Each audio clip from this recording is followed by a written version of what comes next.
Bonjour, aujourd'hui les convertisseurs électroniques. Donc on va voir tous les types de convertisseurs, donc tout d'abord par leur nom et ensuite on verra par leur conception électronique. Le premier type de convertisseur, c'est celui qui convertit le courant continu en courant continu. On verra aussi le nom de celui qui fait du continu variable. Alternatif, alternatif, etc. Donc le premier qui convertit du continu en continu, c'est le pont diviseur.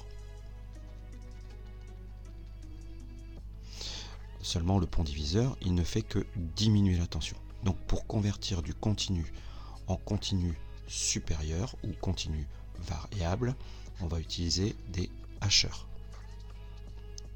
On verra le hacheur série et le hacheur parallèle. Ici vous avez alternatif, alternatif. Donc le premier appareil qui va convertir de l'alternatif en alternatif, c'est le transformateur. Mais s'il est variable, on parlera aussi de auto-transformateur.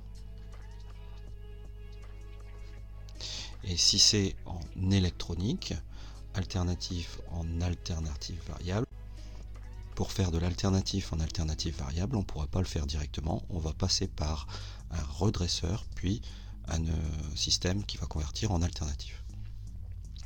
Alors, du continu en alternatif, c'est l'onduleur.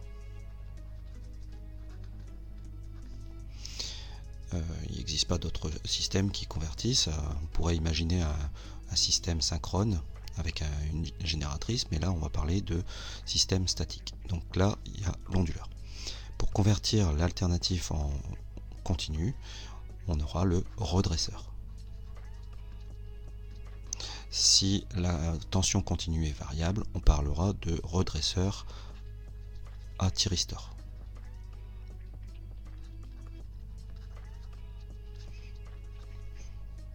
Alors, donc la première chose qu'on va voir, c'est la diode.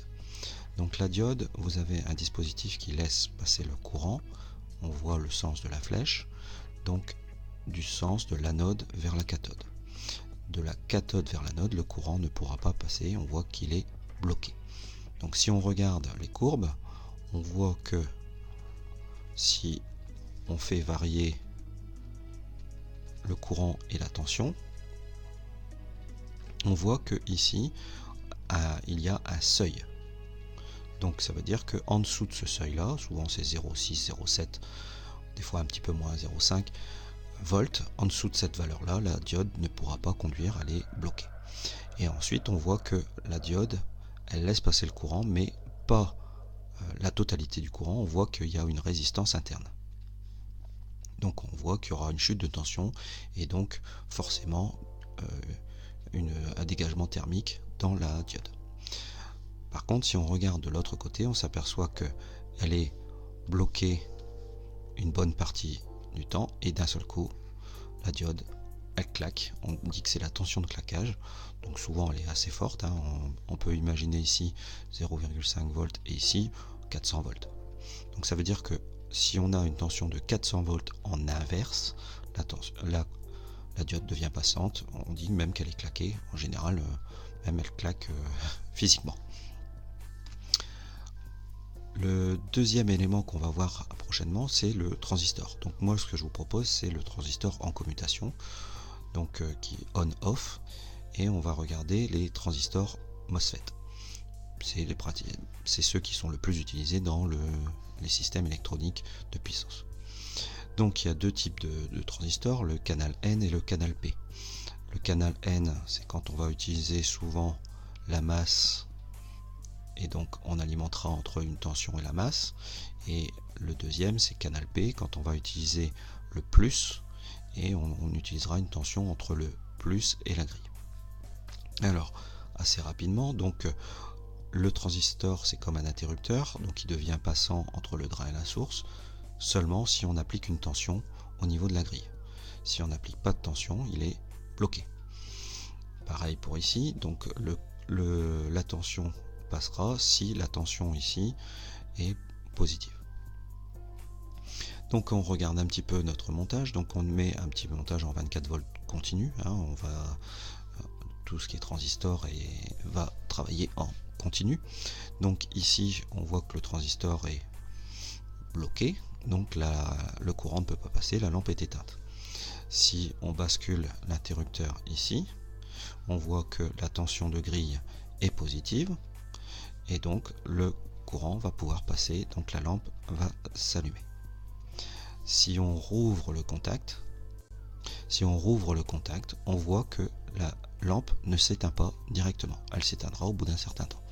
Donc on peut considérer que ce transistor ici, c'est comme un condensateur, donc dès qu'on l'a alimenté, il va rester une tension résiduelle sur la grille. Donc pour que notre montage fonctionne, il faudra toujours rajouter une résistance avec la masse pour vider le condensateur qui est là et donc éteindre la lampe. On va regarder d'un point de vue puissance. Donc si en bleu je regarde la courbe U aux bornes du transistor et I le courant qui le traverse, on voit que si le transistor est bloqué, le courant est nul, donc la puissance est nulle. Pendant un très petit moment, hein, donc vraiment une très petite période, on a la commutation. Donc la tension U va passer de 24 volts à 0. Donc la tension U aux bornes, hein, de notre transistor. Donc le courant, lui, par contre, va passer de 0 à I dans la lampe. Donc on voit que la tension et le courant ne sont pas ni à 0 ni à 1. On a un moment de transitoire. On va imaginer que c'est des droites, hein. Donc ici, on va voir que U et I, le produit U et I, n'est pas nul. Donc ici, si on fait la puissance, donc U fois I, on aura une puissance P égale 0. Ici, on aura une puissance qui sera bien supérieure à 0. Et ici, on aura une puissance. Alors ici, dès que le transistor est passant, il y a une résistance à ces bornes, c'est R1. R1 fois I au carré. Donc, en général, si on regarde au niveau des puissances, donc ici, puissance nulle. Ici, une puissance avec un pic. Et ici, une puissance qui va être relativement petite. Donc si les commutations sont très importantes, c'est cette puissance-là qui va se dégager en chaleur dans le transistor.